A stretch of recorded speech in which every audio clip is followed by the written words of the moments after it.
بسم الله الرحمن الرحيم.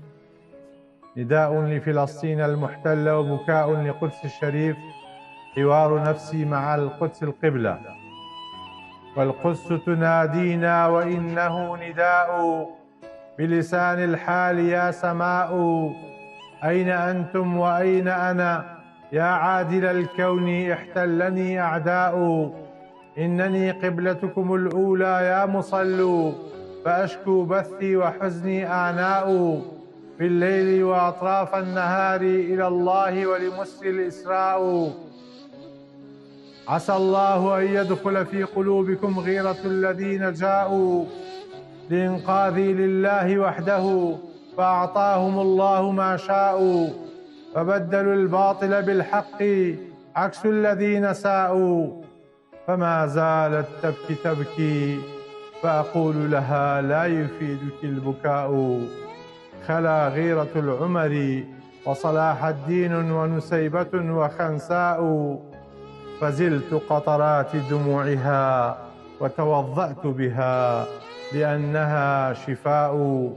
وبكيت وحزنت معها لأنني وهي في الأصل ماء.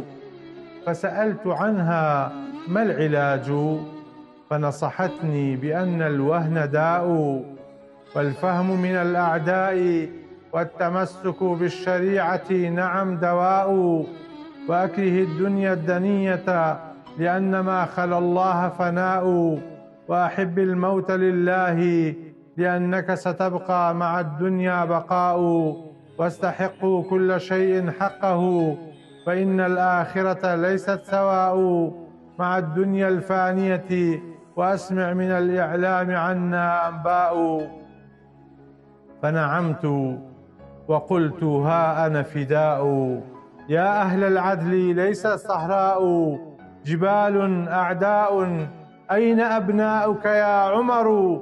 فإن لصلاح الدين أبناء. وأين المدافعون للخير؟ كان مهتما عندهم أسماء. فأين أبناء فلسطين؟ وأين العرب والمسلمون وتلك الأسماء؟ سأبكي لك يا فلسطين حتى أسمع قد أغرق الأعداء دماء. فأقول يا رب لك الحمد كما ينبغي لجلال وجهك، فهو باء. والسلام عليكم ورحمة الله وبركاته.